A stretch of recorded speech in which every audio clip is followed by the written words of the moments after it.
இருக்கிற குணசாலியான ஸ்திரீகளை நம்ம மத்தியில கூப்பிட போறோம். அவங்க எல்லாரையும் கரங்களை தட்டி வரவேற்போமா?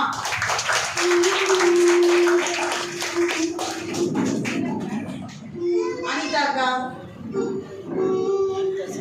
ஜப வீராங்கனை பொன் செல்வியை கூப்பிடுவோம். நேசமணி வாங்க. பால்தாய் ஜெஸ்ஸி, லட்டு போல இருக்கும் சுமதி அக்காவை கூப்பிடுவோமா?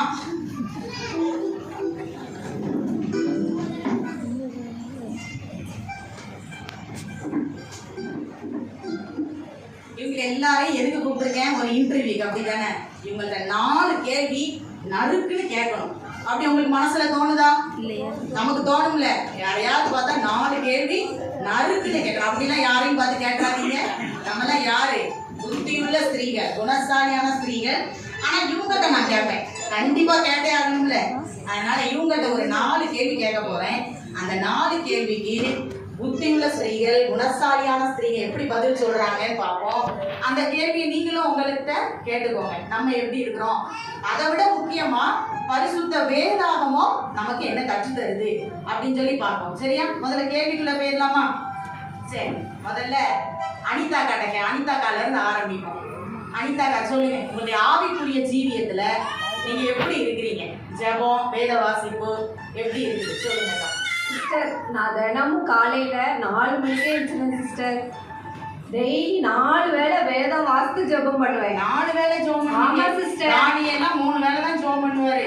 ஆமா சிஸ்டர், 4 வேளை ஜெபிச்சு வேத வாசித்து ஜெபம். இதான் சிஸ்டர் என்னோட ஜெப வாழ்க்கை, ஆவிக்குரிய வாழ்க்கை. Super sister. அடுத்து பொன்செல்வியக்கா, சொல்லுங்க. நான் புதன் வெள்ளி பெண்கள் கூட்டத்துக்கு வருவேன். புதன் வெள்ளி ஜெபத்துக்கு வந்துருவாங்களா? திங்கட்கிழமையில இருந்து வெள்ளிக்கிழமை வரைக்கும் மாலை ஆராதனைக்கு வந்துருவேன். மாலை ஆராதனைக்கு வந்துருவாங்களா? முன்னிரவு ஜெபம் எல்லாத்துக்கும் வந்துருவேன். பாத்தீங்களா? யுத்த ஜெபம், முழுரவு ஜெபம், முன்னிரவு ஜெபம் எல்லாத்துக்கும் யுத்தம் பண்றதுக்காண்டி வந்துருவாங்க.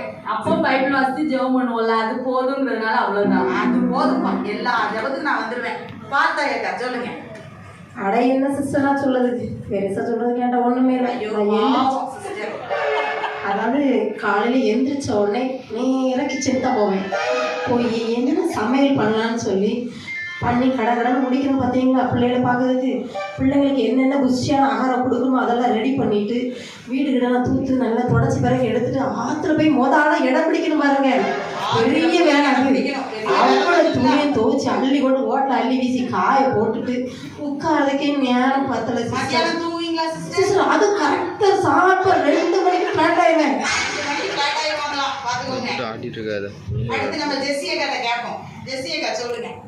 எனக்கு என்ன சொல்றதுன்னே தெரியல.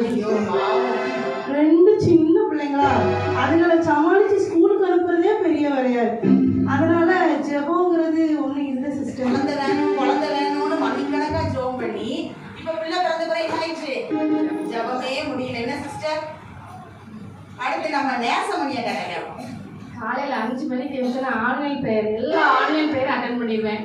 இந்த ஜெபம் போதாதான், இன்னும் தனி ஜெபம் வேற வேணும். ஆன்லைன்ல ஜெபம் பண்ணி மண்டை உடைஞ்சது நீங்க தானே சிஸ்டர்? இதெல்லாம் வெளில சொல்லலாமாக்கா? அப்போ உங்க ஜெபம் எல்லாம் ஆன்லைன்லயே முடிச்சிருவீங்க, தனி ஜெபம் எல்லாம் கிடையாது. அதுவே பெரிய ஜெபம் இல்ல சார்? அதுவே பெரிய ஜெபம், ஆன்லைன்ல ஜெபம் பண்றது. சரி, நம்ம சுமதி அக்காவை கேட்போம். நான் ஒவ்வொருத்தருக்கா லெட்டர் எழுதி போட்டு நான் எல்லாத்தையும் ப்ரேயர் பையில் கொடுத்துருவேன். அப்புறம் எங்கள் சர்ச்சில் எங்கள் பாஸ்டர் ஐயாட்ட எல்லாத்தையும் ப்ரேயர் பண்ண கொடுத்துருவேன். ஐயர் அம்மா கிட்ட எல்லார்கிட்டையும் நான் ப்ரேயர் பைல்ஸ் கொடுத்து அவங்களே எனக்கு ஜெபம் போது நான் என் சிஸ்டர் ஜெபம் பண்ணுவோம். இந்த ஜெப வாரத்தை எல்லாம் நம்ம குருவானவர்கிட்ட, சபை ஊழியர்கிட்ட அவங்ககிட்ட சொல்லிடுவேன். சரி, ரொம்ப சந்தோஷம். இந்த முதல் சுற்றுல வெற்றி பெற்றது அனிதாக்கா. அவங்க எல்லாரும் கரங்களை தட்டுவோமா? அடுத்து 2வது கேள்வி. 2வது கேள்வி ரொம்ப முக்கியமான கேள்வி. சாப்பிடாமனாலும் நான் இருந்துருவேன், இது இல்லைன்னா இருக்க மாட்டேன். எது? சொல்லுங்க ராணிகா. செல்போன். ஆமா, எது இருந்தாலும் இருக்கும், அந்த செல்போன் இல்லாம இருக்க மாட்டோம். அப்படிதானே? சரி, இந்த செல்போனை நம்ம குணசாலியான ஸ்திரீங்க எப்படி பயன்படுத்துறாங்கன்னு கேட்போமா? சொல்லுங்க செல்வி, சொல்லுப்பா. யூடியூப், வாட்ஸ்அப் எல்லாத்துலயும் கொஞ்ச நேரம் பார்ப்பேன், கொஞ்ச நேரம் நினைப்பேன். நினைப்பீங்களா? பாப்பீங்களா? நினைப்பேன், அது ரொம்ப நேரம் ஆயிரும். போறதே தெரியாத அளவுக்கு இருக்கும். அதுக்கு கொஞ்சம் அடிக்டா இருக்கும். அடிக்ட் ஆயிட்டீங்க. விட்டாங்க. அடுத்து பார்த்தாய கதை கேட்போம். சிஸ்டர் காலையில் எந்திரிச்ச உடனே செல்ல தான் பார்ப்பேன். இந்த யூடியூப்னு ஒன்று இருக்கு பாருங்க, அதில் சமையல் கலைகள் நிறைய போட்டுருக்காங்க. உட்கார்ந்து சமையல் அதை பண்றாங்க. பார்த்துக்கிட்டே தான் அடுப்பை சட்டி தூக்கி வைக்கிறது, கடுகு போடுறது தான், எண்ணெய் ஊற்றணுமா, இதெல்லாம் அவங்க என்ன சொன்னாலும் பார்த்து தான் நான் பண்ணுவேன். வெந்தயம் எத்தனை விடுங்க. ஒரு நாள் உங்க வீட்டுல சட்டி தீ பிடிச்சதே. ஆமாம் சிஸ்டர், வெளியே சொல்லாதீங்க சிஸ்டர், அடி விழும். அதாவது என்னென்ன தேவையோ அளந்து போடணும் பார்த்தீங்களா, ஆத்திர போட்டால் அளந்து போடணும் பார்த்தீங்களா. வெந்தயம் 4ம்பாங்க, நான் கரெக்டாக 4 தான் எடுத்து போடுவேன். கருவேப்பிலை 2 தான் சமையல்லாம் எல்லாம் கரெக்டாக போட்டு பிள்ளைங்களை சமையல் பண்ணி கொடுக்குறதுனால இந்த வேலையெல்லாம் நம்ம பார்க்கறதுனால நம்ம என்ன செய்யறது, ஜோனில் அவ்வளோ இன்ட்ரெஸ்ட் இல்லை சிஸ்டர். அதனால் சமையல் பண்ணி முடிக்கிறதுக்கே இந்த நேரம் சரியாக போயிடும். சரியாக பார்த்துட்டு இருக்கிறதுக்கு பாவம் பாவம். ஜெசிட்ட கேட்போம். ஜெசி சொல்லுப்பா. என்கிட்ட தான் ஃபஸ்ட்டு கேட்பீங்கன்னு நினச்சேன். ஃபுல் டைம் நான் செல்லில் தான் இருப்பேன். வாட்ஸ்அப்பில் ஸ்டேட்டஸ் போடுறது, இன்ஸ்டாகிராமில் ஸ்டோரி போடுறது, எல்லாத்தையும் போட்டு எவ்வளோ லைக் வருதுன்னு பார்த்தா எனக்கு நிம்மதியாக இருக்கும். இப்போ கூட நம்ம 2 பேரும் ஒரு செல்ஃபி மாத்திடுவீங்க போல தெரியுதே. அப்புறமா எடுத்துக்கணும் சிஸ்டர். அப்புறமா எடுத்துக்கலாம்.